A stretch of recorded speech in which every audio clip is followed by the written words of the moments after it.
नमस्कार साथियों। तो स्वागत है आप सभी दर्शकों का। मैं किसान का बेटा कान्हा धनगर आपके समक्ष मौजूद हूँ। आपके अपने चैनल कान्हा सर ऑफिशियल में आप सभी दर्शकों का हार्दिक स्वागत और अभिनंदन है। आज हमारे साथ मौजूद हैं मास्टर रामपाल जी, जो पूर्व लोकसभा प्रत्याशी गौतम बुद्ध नगर रह चुके हैं। इनके बारे में जानें। किसी परिचय का मोहताज नहीं है। पूरा नोएडा और पूरा गौतम बुद्ध नगर इनके परिचय से भली भांति परिचित है, लेकिन फिर भी हम इनका परिचय आपके समक्ष रखते हैं। तो श्रीमान जी, आप हमारे दर्शकों को अपना परिचय दीजिए। मैं अध्यापक हूँ पेशे से और मैंने राष्ट्रीय समाज पार्टी से 2019 लोकसभा चुनाव भी लड़ा है और अभी फ़िलहाल मैं राष्ट्रीय समाज पार्टी पश्चिमी उत्तर प्रदेश का सलाहकार। क्या रहा जब आप पूर्व लोकसभा प्रत्याशी गौतम बुद्ध नगर रह चुके हैं? भारतीय जनता पार्टी का डंका था पूरे देश में, फिर भी राष्ट्रीय समाज पार्टी ने आपको चेहरा बनाया। तो क्या वजह रही जिसकी वजह से आप सीट नहीं निकाल पाए, और क्या कुछ सीखने को मिला इस चीज़ से आपको? देखिए धनगर साहब, सीखने को तो आप बहुत कुछ, हर जगह से बहुत कुछ सीखने को मिलता है। बिल्कुल। अगर हम लोग लोकसभा लड़े तो हमारा मकसद जो है यहाँ पर जीतना नहीं था, जीतना हमारा मकसद नहीं था। हमारा मकसद यहाँ पर था हमारे समाज को जगाना। बिल्कुल।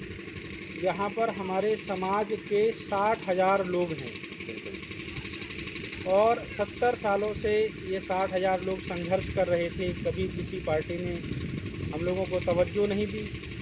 तो हमारा यही मानना था, हम चुनाव लड़ने का मेन मकसद हमारा यही था कि कहीं ना कहीं हम लोगों को भी और पार्टियां भी तवज्जो दें, हम लोग भी फ्रंटेड हों, हम लोगों का भी कहीं ना कहीं राजनीति में स्थान हो। हम लोगों को बहुत, ये उत्तर प्रदेश में ये राष्ट्रीय पार्टियां भी हैं, बहुजन समाज पार्टी है, कांग्रेस है, भारतीय जनता पार्टी है और प्रदेश लेवल की पार्टी में समाजवादी पार्टी है, अपना दल है। तो ये पार्टियां हमें इस्तेमाल करती आई हैं पिछले 70 सालों से। इन्होंने कभी हमें भागीदारी नहीं दी। देखिए, हमने मुलायम सिंह यादव को मुख्यमंत्री बनाया, हमने बहन जी को मुख्यमंत्री 4 बार मुख्यमंत्री बनाया, हमने अखिलेश यादव को मुख्यमंत्री बनाया, लेकिन इन्होंने कभी हमें जो है तवज्जो नहीं दी। कभी भी इन्होंने हमें हमारे जो हमारी जनसंख्या है उसके हिसाब से हमारे अधिकार नहीं दिए। तो अब राष्ट्रीय समाज पार्टी का ये मोटो बन चुका है, ये लक्ष्य बन चुका है कि हमें हर हाल में अपना अधिकार चाहिए। हम जितने भी प्रतिशत हैं, चाहे हम 6% हैं, चाहे हम 2% हैं, चाहे 18% है, जहाँ जिस संख्या में हैं हम लोग, हमें हमारा अधिकार चाहिए। हम चाहते हैं कि जिस संख्या में, जिस परसेंटेज में हमें उतने प्रतिशत टिकट हर पार्टी से मिले। बिल्कुल। तो पाल साहब, मैं जानना चाहूँगा आपका जो फैमिली बैकग्राउंड था वो कैसा रहा? तो आप अपने फैमिली के बारे में बताएं। आपके पिताजी क्या करते थे? किसान थे या किसी व्यापार से संबंध रखते थे? मैं किसान परिवार से संबंध रखता हूँ। मेरे पिताजी किसान हैं और छोटे किसान जिन्हें कहना चाहिए, बहुत छोटे किसान, जिसके पास 2 बीघे 4 बीघे ज़मीन होती है, वैसे छोटे किसान। हमारे जीवन में बड़ा संघर्ष रहा है। हम लोग जो है, मैं 2002 में जब यहाँ नोएडा आया तो मैं केवल इंटर पास था।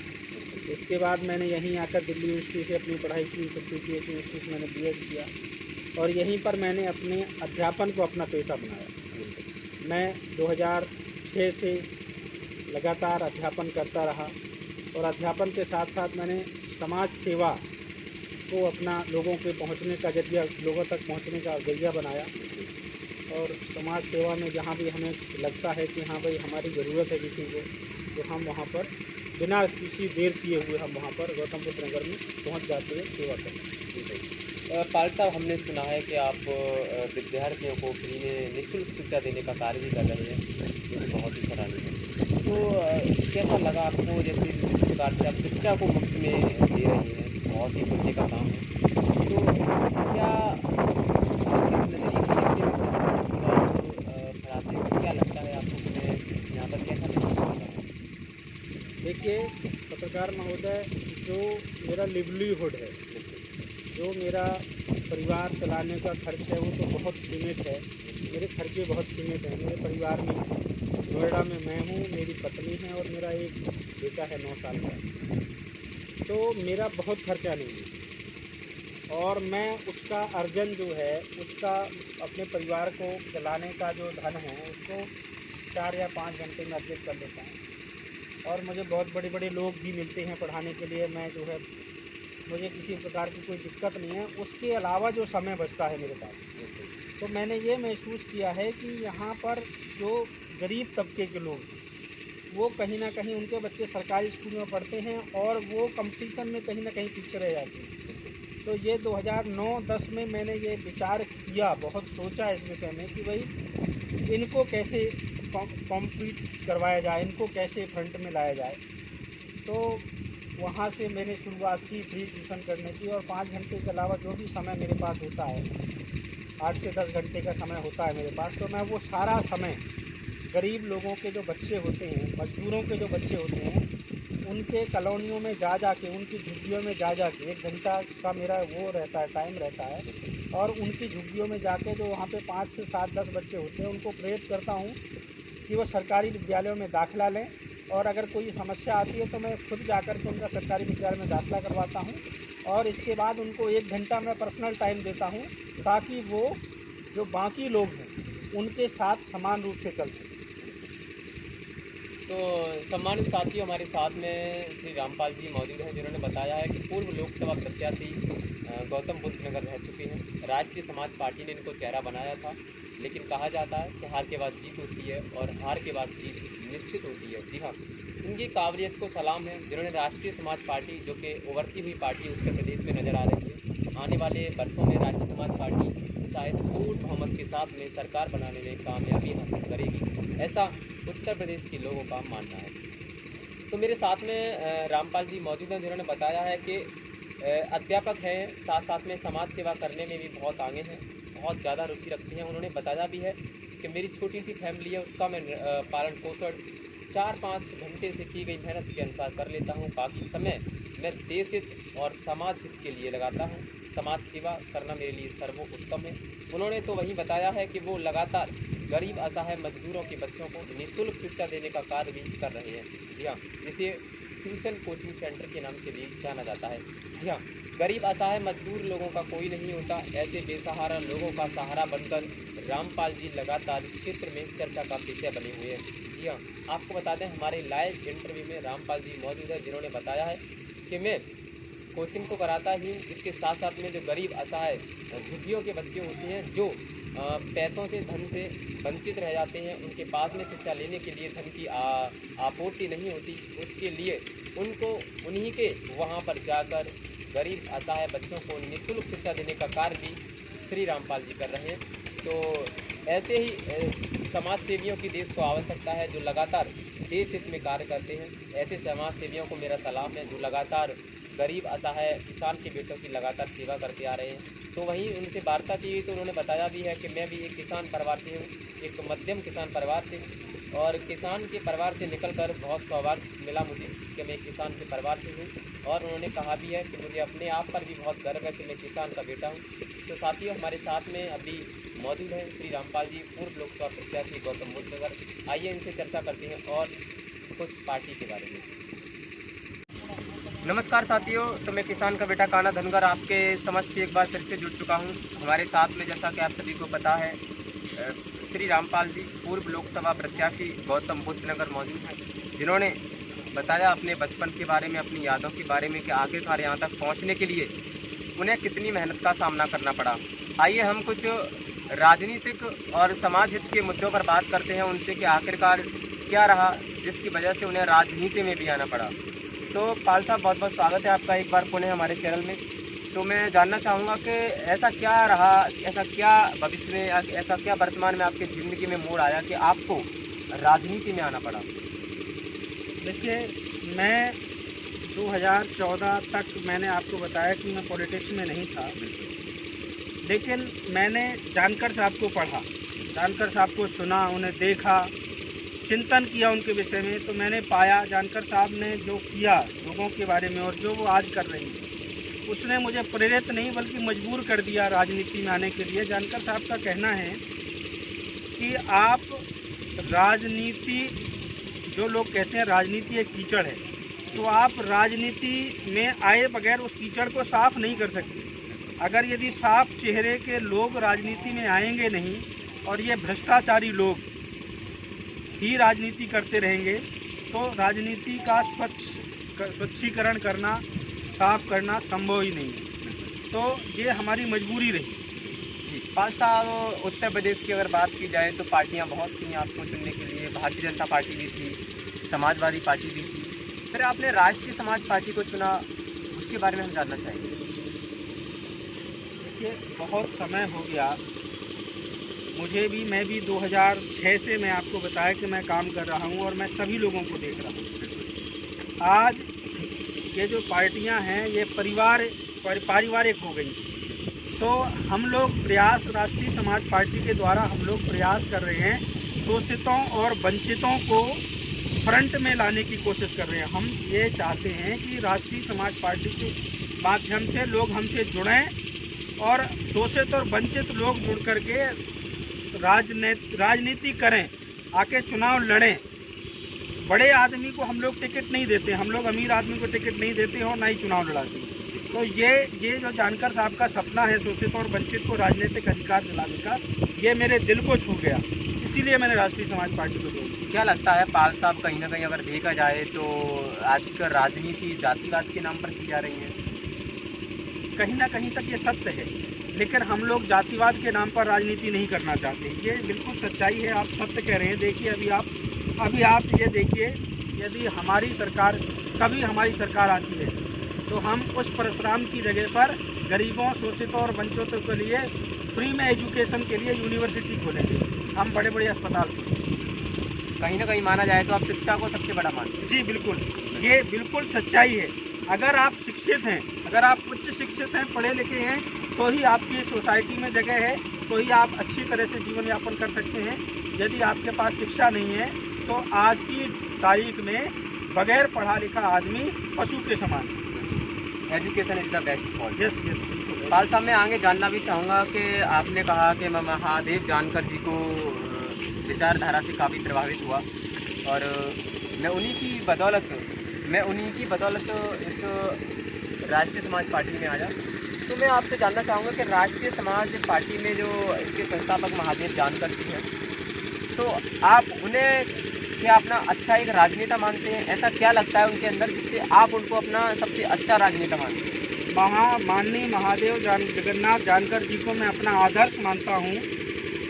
एक गोल्ड मेडलिस्ट बीटेक बंदा, जिसे आराम से उस समय 1983 में जब मेरा जन्म भी नहीं हुआ था, उस समय उनको आराम से 40 से 50 हज़ार का पैकेज मिल सकता था, लेकिन उन्होंने वो स्वीकार नहीं किया। वो स्वीकार ना करके उन्होंने जो है, मैं आपको उनकी एक छोटी सी कहानी बताता हूँ। DRDO का आपने सुना होगा, DRDO एक संस्था है। DRDO में एक बार वो रिटन क्वालिफाई करके इंटरव्यू के लिए गए थे, जो जूनियर साइंटिस्ट होता है उसके लिए गए थे। वो दो थे प्रत्याशी, उसके लिए 2 कैंडिडेट थे, 2 अभ्यर्थी थे। एक महादेव जानकर साहब थे और दूसरे व्यक्ति का मैं नाम नहीं लेना चाहूँगा। तो जब वो वहाँ गए तो वहाँ पर उन्होंने क्या देखा, महादेव जानकर के उस टेस्ट में 87 नंबर थे और जो दूसरा कंटेस्टेंट था उसके 52 नंबर थे। लेकिन वो जब दोबारा इंटरव्यू के लिए गए, फाइनल इंटरव्यू के लिए गए, तो वो ये देखते हैं कि जो 52 नंबर वाला है उसका तो सिलेक्शन हो गया, उसको पद दे दिया गया, और 87 नंबर वाले को जब पद नहीं दिया गया, तो जब वो बाहर आकर के उन्होंने सोचा इस बारे में, तो उन्होंने यह निष्कर्ष पाया कि मेरे जैसे लाखों करोड़ शोषितों और वंचितों के साथ रोज ये लोग रोज इस प्रकार का काम करते हैं, इस प्रकार का शोषण करते हैं। ये हमें शोषण, इस प्रकार का लाखों करोड़ों शोषितों वंचितों के साथ इस प्रकार का व्यवहार होता है। और उन्होंने उसी दिन से उन्होंने ये ठान ली कि मैं शोषितों और वंचितों के लिए काम करूँगा। और उन्होंने काशीराम जी को ज्वाइन किया। काशीराम, उस समय मायावती को कोई नहीं जानता था, काशीराम जी को उन्होंने ज्वाइन किया। जब उन्होंने काशीराम जी को ज्वाइन किया तो काशीराम जी के साथ ये चले 2 साल 4 साल। 97 का इन्होंने चुनाव, लोकसभा का चुनाव भी जो है बसपा से ही लड़ा, काशीराम जी के सानिध्य में। 1999, 2000, 2001 में दिसंबर के महीने में एक बार इनको काशीराम जी की कुछ पॉलिसी अच्छी नहीं लगी, तो इन्होंने काशीराम जी से पूछा, ये बहुत क्लोज थे काशीराम जी के, इन्होंने काशीराम जी से पूछा कि वो मान्यवर कहते थे, मान्यवर आप जो है केवल एक पर्टिकुलर कास्ट के लिए ही लड़ेंगे या सबके लिए लड़ेंगे, सभी शोषितों और वंचितों के लिए लड़ेंगे? तो काशीराम जी का बिल्कुल स्पष्ट कहना था कि मैं एक दलित नेता हूँ, जबकि जानकर साहब दलित नेता का ठप्पा अपने ऊपर नहीं लगवाना चाहते थे। जानकर साहब शोषितों और वंचितों के नेता हैं, वो चाहे ब्राह्मण है, चाहे ठाकुर है, चाहे बनिया है, चाहे हीर है, चाहे गढ़लिया है, वो शोषित और वंचितों के नेता वो जो है दलितों का ठप्पा अपने ऊपर नहीं लगवाना चाहते थे। ये बात मुझे जो है मेरे दिल को घर कर दी, इसीलिए मैं उनको अपना आदर्श मानता हूँ। तो साथियों, जैसा कि हमारे पाल साहब जी ने बताया है कि राष्ट्रीय समाज पार्टी से गहरा नाता है उनका, उसके संस्थापक महादेव जानकर जी को अपना आदर्श मानते हैं और महादेव जानकर जी की विचारधारा से प्रभावित होकर ही उन्होंने राष्ट्रीय समाज पार्टी को चुना है।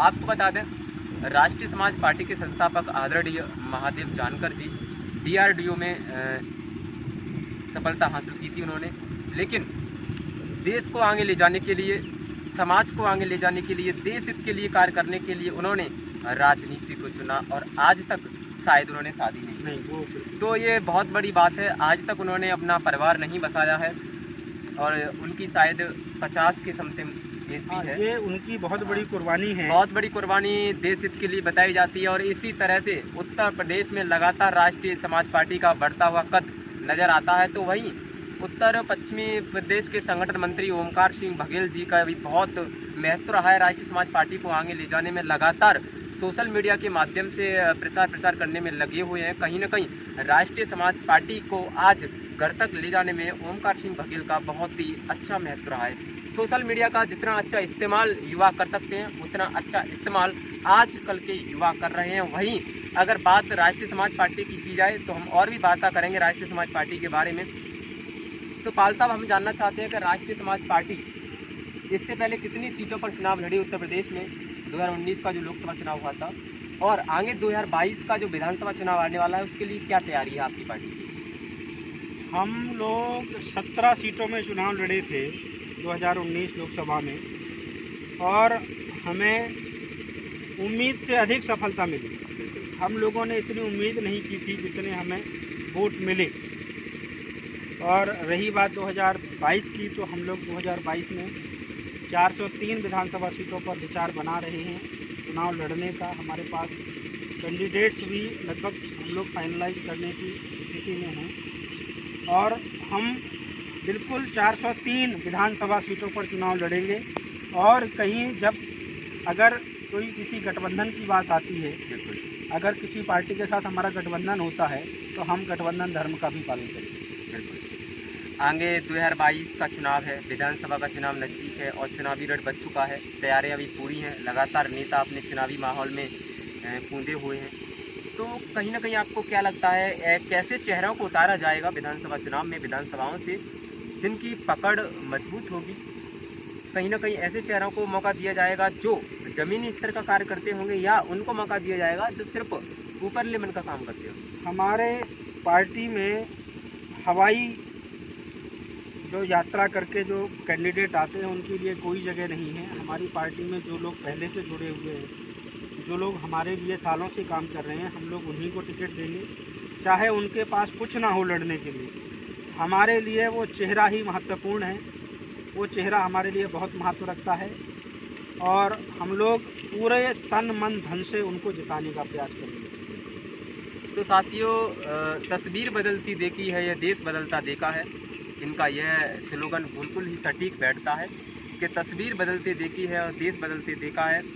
कब तस्वीर बदल जाती है देश की पता नहीं लगता है, क्योंकि ये हिंदुस्तान है और यहाँ की जनसंख्या को मैं सलाम करता हूँ जो लगातार देश हित के लिए कार्य करती है। इनका कहना है कि राष्ट्रीय समाज पार्टी उस गरीब असहाय मजदूर किसानों के बेटों को टिकट देने का कार्य करेगी जो लगातार क्षेत्र में ज़मीनी स्तर के कार्यों को करके दिखाती हो, ना कि हवाई फायर करने वालों को। जी हाँ, आपको बता दें, राष्ट्रीय समाज पार्टी का एक ही मोटो है, वो मोटो है कि आखिरकार ऐसी विधानसभा जहां से गरीब असहाय मजदूरों के बच्चे निकल कर आगे आए, युवा चेहरा आगे निकल कर आए, शिक्षित व्यक्ति आगे निकल कर आए, जिससे उस विधानसभा में विकास होना संभव हो। उन्होंने कहा है कि राष्ट्रीय समाज पार्टी लगातार आगे की ओर अग्रसर है और राष्ट्रीय समाज पार्टी का एक ही मोटो है, उत्तर प्रदेश को उत्तम प्रदेश बनाना। और भी हम लगातार बात करते हैं, उनसे जानेंगे। पाल साहब, लगातार देश हित की बात की जाए तो कहा जाता है कि जब तक हमारी वायु शुद्ध नहीं होगी देश हमारा आगे नहीं बढ़ सकता है, हम भी अच्छे तरीके से अच्छे वातावरण में ज़िंदगी नहीं काट सकते हैं। तो मैं आपके पर्सनली विचार जानना चाहूँगा, आपका वृक्षारोपण को लेकर क्या ख्याल है? आप वृक्षारोपण में कितनी रुचि रखते हैं? देखिए, 1970 के बाद से जिस प्रकार से शहरीकरण को इन पार्टियों ने बढ़ावा दिया है, उस हिसाब से हमारे जंगल जो हैं, जो 33% थे, वो 1990-91 में जाकर के 19% आ गए। इसके बाद अब 2 से 3% जंगल रह गए। तो ये एक बड़ा कारण रहा है पोल्यूशन का, एयर पोल्यूशन का। और ये एयर पोल्यूशन जब ही ख़त्म हो सकता है जब हम लोग ज़्यादा से ज़्यादा, अधिक से अधिक वृक्षारोपण करें। हमारे पास ज़मीनें कम हैं, तो हम लोग जो है उन ज़मीनों को ही सही ढंग से यूटिलाइज़ करके और अधिक से अधिक वृक्षारोपण करें। तभी जब हम लोग जिएंगे, जब ही तो हम लोग जो है आगे काम करेंगे, आगे तरक्की करेंगे। अगर आप ये कह दो कि जीना ही विकास है, तो जीना ही विकास नहीं है। हमें अपनी आगे की पीढ़ियों को 2050 को 2070 को ध्यान में रख कर के काम करना होगा। अगर हम इस तरीके से दोहन करते रहे, पेड़ों पौधों का, पानी का दोहन करते रहेंगे, तो 2040 से 50 के बीच स्थिति ऐसी आ जाएगी कि ना तो हमारे सांस लेने के लिए वायु रहेगी और ना ही हमें पीने के लिए पानी मिलेगा। तो हमें इन सब चीज़ों का सामंजस्य बना करके हमें काम करना होगा। हमें इन सब चीज़ों की संरक्षण पर भी बहुत ध्यान देना होगा और इसके लिए हम लोग बराबर अपने वैज्ञानिकों को प्रोत्साहित कर रहे हैं और बराबर काम कर रहे हैं। कहा जाता है कि जल ही जीवन है और जल ही जीवन है, जल के बिना कोई भी चीज़ संभव नहीं है। जल है तो कल है।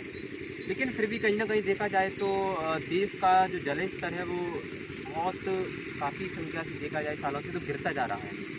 उसमें सबसे बड़ी समस्या अगर देखी जाए तो एनालिसिस किया जाए तो देखा जा रहा है कि जो ग्रामीण अंचल के गांव होते हैं वहां पर हैंडपंपों को उखाड़कर समरें लगाई जा रही है घरेलू उपयोग के लिए। तो कहीं ना कहीं यहाँ क्या लगता है कि यहाँ सरकार या तो हैंडपंप मुहैया नहीं करा पा रही है या उनका कुछ पर्सनली इश्यू बन गया है, जिसकी वजह से पानी की समस्या है, इसलिए घर वाले समरों का इस्तेमाल कर रहे हैं। नल और जो आप समर कह रहे हैं, समर पंप कह रहे हैं, वो कोई समस्या नहीं है। हमारे पास समस्या ये है, जो हमारा जो जल स्तर गिरा है उसका मेन कारण ये है कि जो पानी बरसता है, हमने इतनी सड़कें बिछा दी हैं कि जो पानी बरसता है वो पानी प्रॉपर तरीके से ज़मीन में ना जाकर के नदी और नालियों के माध्यम से समुद्र में चला जा रहा है। ये मेन समस्या है। बिल्कुल समस्या समर और हैंडपंप नहीं है। समर से और हैंडपंप से कोई फ़र्क नहीं पड़ता। जितना आप पानी समर में यूज करेंगे उतना ही पानी आपका हैंडपंप में यूज होता है, क्योंकि आपके पास उतने ही जानवर हैं, उतना ही आपको पानी चाहिए। लेकिन समस्या ये है, हमें जो बरसात का पानी है ऐसी व्यवस्थाएं करनी होंगी, हमें ऐसी व्यवस्थाएं करनी होंगी कि जो पानी हमारा बरसात का पानी है उसको किसी न किसी तरीके से स्टोर करके और उसको ज़मीन में नीचे उतारा जाए। अगर इसको करने में हम संभव हो पाए तो शायद हमारा जल स्तर बढ़ जाए। फिर भी कहीं ना कहीं देखा जाए तो नहाने के लिए जिसको एक बाल्टी की आवश्यकता है वो एक ड्राम को लुढ़का रहा है।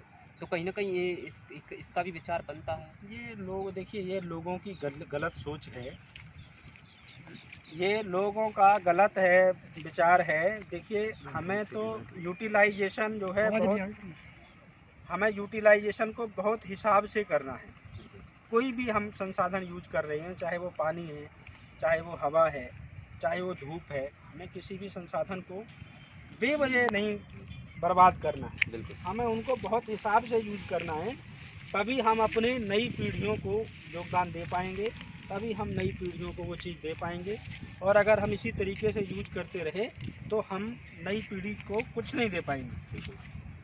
कहीं ना कहीं अगर देखा जाए पाल साहब तो देखने को मिल रहा होगा कि आज का जो पेट पालने वाला किसान है, जय जवान जय किसान, ये नारा बहुत पहले चला था, जय जवान जय किसान, और इस नारे को सम्मान के साथ बोला करते थे लोग स्टेज पर। लेकिन आजकल चुनावी रण हो वहाँ पर देखा जाए तो इस नारे का संबोधन भी खत्म होता जा रहा है। जय जवान का मतलब है जवान हमारा भारत देश का रखवाला है। और जय किसान का मतलब है कि किसान देश का पेट पालने वाला है। तो कहीं ना कहीं क्या लगता है कि किसानों को लेकर, जो किसानों को लाभ मिलने चाहिए, यूरिया से लेकर खादों से लेकर जितने भी मिलने चाहिए, वो लाभ कहीं ना कहीं नहीं मिल पा रहे हैं। पिछले 60 साल कांग्रेस राज करके चली गई और 14-15 वर्ष बीजेपी ने राज किया, लेकिन आज तक किसान को जो अधिकार मिलने चाहिए थे वो किसान को आज तक एक भी अधिकार नहीं मिले। किसान 1951 में भी ऐसा ही था, 1970 में भी हमने इसी हालत में किसान को देखा, और आज भी हम किसान को 2020 में भी हम किसान को उसी हालत में देख रहे हैं। किसान की हालत में 1% भी सुधार नहीं हुआ। जो गेहूं किसान पैदा करता है वो गेहूं सरकार किसान का 1900 रुपये में खरीदती है, और वही आटा जो सरकार बेचती है वही आटा 3000 रुपये कुंतल का बेचती है। तो इतना बड़ा गैप, सरकार केवल मुनाफा कमाने के लिए बैठी है। सरकार किसानों की सुन ही नहीं रही है। किसानों के लिए कोई काम नहीं हो रहा है। सब काम, सब चीज़ तो अडानी और अंबानी को बेच दी भैया। लखनऊ एयरपोर्ट का कल सौदा हो गया, अडानी जी चलाएंगे उसको अगले 50 साल तक। तो सब काम बिजनेसमैन के लिए हो रहा है, और अगर यही हालत रही तो मुझे लगता है कि हमारे देश का किसान बर्बाद हो करके मजबूरी में किसानी छोड़ करके शहरों की तरफ पलायन करेगा, और स्थिति ये हो जाएगी शहरों में पैर रखने की ज़मीन नहीं मिलेगी और गांव में कुछ नहीं बचेगा। अगर देखा जाए तो देश लॉकडाउन में रहा 3 महीने, उसके बाद में अनलॉक 3 में देश चल रहा है। उसके बावजूद भी अगर देखा जाए तो किसानों को काफ़ी समस्या का सामना करना पड़ा है। उसकी फसल लगातार बर्बाद होती नज़र आई है। जो लौकी 10 से 12 रुपये किलो बिकती थी, वो लौकी एक की 2 बिकते हुए नजर आई। तोरई का दाम 20 रुपये किलो हुआ करता था, तोरी भी 1-2 रुपये किलो नजर आई। बैंगन को देख लीजिए आप, बैंगन भी 1 रुपये किलो 2 रुपये किलो बिक रहा है, जबकि उसका दाम 18-15 होता है। तो कहीं ना कहीं कोरोना की स्थिति में आपको क्या लगता है, किसान कहीं ना कहीं किस स्थिति में चला गया? कोरोना की स्थिति तो इस प्रकार से बनाई गई है। कोरोना की स्थिति इस प्रकार से इसीलिए बनाई गई है, देखिए पहला हमारा मरीज 1 जनवरी में मिला हमें कोरोना का, और फरवरी में हमने जो है ट्रंप जी को बुला लिया। भाई पहले ही हम एयरपोर्ट बंद कर देते, जब वहाँ पहला मरीज मिल गया था तो एक भी मरीज बढ़ता ही नहीं। कोरोना का जब कोरोना के 100 मरीज थे तब तो आपने देश को बंद कर दिया, देश को पूरे को लॉक कर दिया। और आज जब 20 लाख 30 लाख मरीज हो रहे हैं, तब आज जब 30 लाख मरीज हो रहे हैं, 29,75,000 मरीज हैं आज, तब आपका देश अनलॉक की तरफ है। जब स्कूल कॉलेज बंद होने चाहिए थे, अब स्कूल कॉलेज खोलने की तैयारी है। अब पेपर करवाए जा रहे हैं। 30 लाख जब मरीज है तब पेपर करवाए जा रहे हैं, और जब 100 मरीज थे तब सब कुछ बंद कर दिया था। तो ये स्थिति तो क्रिएट की गई है भारत सरकार की तरफ से। ये स्थिति होती नहीं भारत की, कोरोना का इतना प्रकोप होता नहीं। जब एक मरीज आपको मिला था और आपको पता था कि पूरी दुनिया इस कोरोना के संकट से जूझ रही है और आपको पास एक ही मरीज था, तो आप उसी समय आप सारे एयरपोर्ट बंद करते, उसी समय ट्रेन बंद करते, तो आज आपको ये स्थिति देखने को ना मिलती। कहीं ना कहीं फाल साहब अगर देखा जाए तो किसानों को लेकर बात करें तो उत्तर प्रदेश में आपकी राष्ट्रीय समाज पार्टी लगातार आगे निकल कर आ रही है, और भी पार्टियां हैं उत्तर प्रदेश में। लेकिन उत्तर प्रदेश के अंदर एक बिजली को लेकर काफ़ी गहरी समस्या बनी हुई है किसानों को लेकर। उत्तर प्रदेश में 8 घंटे के लिए किसानों को बिजली मुहैया है, ट्यूबवेल के लिए जो किसान अपने खेतों की सिंचाई करते हैं। 8 घंटे में समरसेबल 5 या 4 बीघा खेत को भरती है। उसके बावजूद भी सरकार 8 घंटे लाइट मुहैया करा रही है। कहीं आपको लगता नहीं है कि किसानों के लिए, किसानों की खेती के लिए, जो अपनी खेती में लगातार फसलों को उपजाता है, उसके बाद में देश का पेट पालन करता है, तो ये बिजली कम है उनके लिए? देखिए पत्रकार महोदय, ये पॉलिसी तो ये लोग देखिए पहले तो इन्होंने बिजली बहुत महंगी कर दी, और दूसरी बात ये बिजली का जो सिस्टम है ना, अब ये तो इनके मंत्रियों के घरों में 24 घंटे बिजली क्यों रहती है भाई? किसान को जब इनके मंत्रियों के घरों में 24 घंटे बिजली रह सकती है, तो किसान आदमी को भी 24 घंटे बिजली मुहैया करवाओ। तो ये इनकी गलत नीति है, इसका हम विरोध करते हैं। और अगर हमारी सरकार आती है तो हम 24 घंटे बिजली मुहैया करवाएंगे किसान को पहलों में 24 घंटे बिजली देंगे। क्या सबसे बड़ा मुद्दा बिजली को लेकर है, किसानों की समस्या को लेकर है, या वो लोन माफी को लेकर है? क्या आपकी राष्ट्रीय समाज पार्टी भविष्य में आती है उत्तर प्रदेश में, तो आपका मेन मोटो क्या रहेगा? भैया हम तो शिक्षा के लिए काम करेंगे। बिल्कुल, सबसे पहला काम हमारा शिक्षा और स्वास्थ्य के लिए होगा। निःशुल्क शिक्षा और निःशुल्क स्वास्थ्य, अगर ये 2 चीज़ें अगर ये दो चीज़ें सरकार कर दे, निःशुल्क शिक्षा और निःशुल्क स्वास्थ्य हर आदमी के लिए, तो मुझे लग रहा है कहीं किसी भी प्रकार की कोई समस्या नहीं है।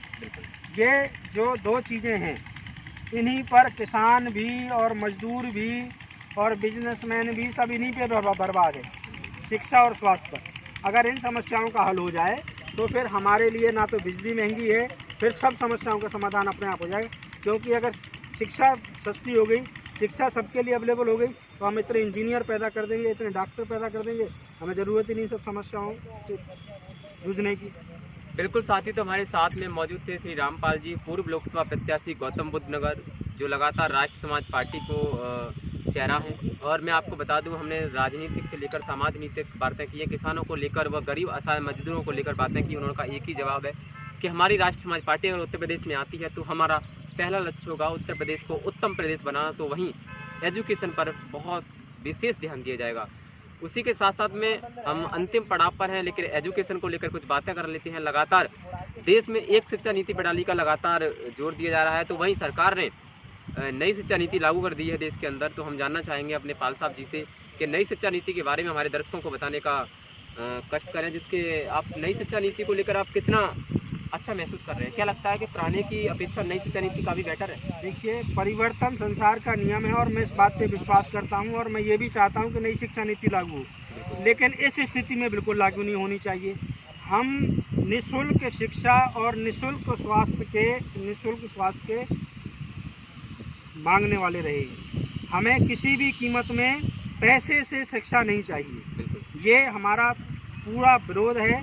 अभी योगी जी ने क्या किया, 40 ITI और 15-16 पॉलिटेक्निक को सरकारी से प्राइवेट कर दिया। जो लोग 480 में शिक्षा ले रहे थे, वो 1 लाख रुपए साल का खर्च करेंगे। हमारा किसान आज की डेट में 1 लाख रुपए देने में सक्षम नहीं है। तो मेरा तो ये मानना है कि शिक्षा सबके लिए निःशुल्क और समान होनी चाहिए। जिस दिन इस स्थिति पे हम लोग आ गए, उस दिन हमारे मजदूर का, हमारे किसान का बेटा, IAS का बेटा सब जब साथ पढ़ेंगे, जब शिक्षा नीति सबके लिए निःशुल्क हो जाएगी शिक्षा, जब सब लोग साथ पढ़ेंगे, तो मुझे नहीं लगता कि कोई भी तबका, किसी भी तबके का कोई भी बच्चा अनपढ़ रह जाएगा, अशिक्षित रह जाएगा। और उस स्थिति में हमारा भारत पूरी तरह से खुशहाल और संपन्न हो जाएगा। पाल साहब, लगता नहीं है आपको अप्रैल से सत्र शुरू हो चुका है, अप्रैल, मई, जून, जुलाई, अगस्त चल रहा है, सितंबर आने वाला है, बच्चों के 6 महीने ऐसे ही निकलने वाले हैं।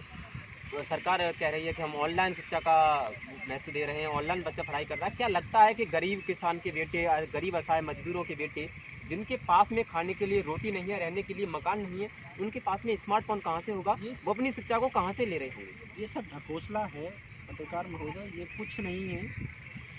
ये मैंने बताया कि जब तक एक राष्ट्र समान शिक्षा, निःशुल्क शिक्षा लागू नहीं हो जाएगी, तब तक किसान और मजदूर का बेटा पढ़ ही नहीं सकता।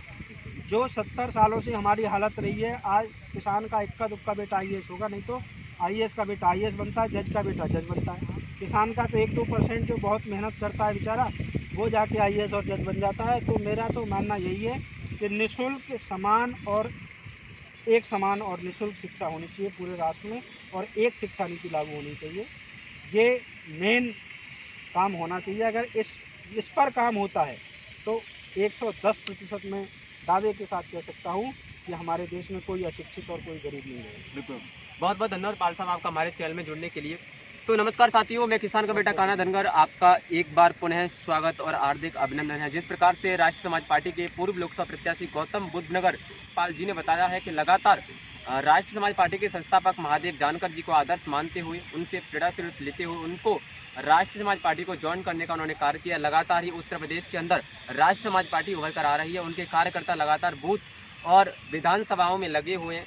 चुनाव प्रचार अपनी चरम सीमा पर है। 2022 का विधानसभा चुनाव नज़दीक है, तो वहीं युवा पीढ़ी लगातार राष्ट्र समाज पार्टी के लिए कार्य करती आ रही है। तो उन्होंने राजनीति से लेकर समाज नीति से लेकर देश नीति और देश नीति से लेकर कोरोना काल के संकट काल के बारे में भी बात हमसे चर्चा की है। उन्होंने बता दें कि लगातार देश कोरोना की वजह से लॉकडाउन में रहा, तो वहीं गरीब असहाय मजदूरों के, युवा परिवारों के लड़कों की नौकरियां चली गई। तो वहीं कहीं ना कहीं अगर देखा जाए तो युवा, शिक्षित, किसान और मजदूर और असहाय गरीब लोग कहीं ना कहीं रोड पर आते हुए नजर आ रहे हैं। तो वही उन्होंने कहा है कि किसानों को लेकर बहुत ही बड़ा मुद्दा है। तो उन्होंने बताया है कि किसानों को 8 घंटे बिजली उत्तर प्रदेश में दी जा रही है सिंचाई करने के लिए। तो उन्होंने कहा है कि अगर राष्ट्र समाज पार्टी की सरकार उत्तर प्रदेश में भविष्य में बनती है तो बिजली का बिल और लोन किसानों की माफ़ की जाएगी, तो वहीं 24 घंटे बिजली देने का वादा राष्ट्रीय समाज पार्टी के पूर्व लोकसभा प्रत्याशी गौतम बुद्ध नगर रामपाल जी ने किया है। तो वहीं आपको बता दें कि अगर आपने अभी तक हमारे चैनल को सब्सक्राइब नहीं किया है तो आपका अपना लोकप्रिय चैनल कान्हा सर ऑफिशियल, जी हाँ, आप यूट्यूब पर जाइए और सर्च करिए कान्हा सर ऑफिशियल, जहाँ पर जाकर आप हमारे चैनल को सब्सक्राइब कर सकते हैं, क्योंकि हम दिखाते हैं आपको ऐसे नेताओं का लाइव इंटरव्यू जो लगातार गरीब असहाय मजदूर किसान के परिवारों से निकलकर राजनीति में अपना हिस्सा लेते हैं। तो मैं आपसे निवेदन करता हूं कि आपने अभी तक हमारे YouTube चैनल को सब्सक्राइब नहीं किया है तो आप YouTube चैनल पर जाकर सर्च करें कान्हा सर ऑफिशियल और हमारे चैनल को सब्सक्राइब अवश्य करें। जय हिंद, जय भारत, जय जवान, जय किसान।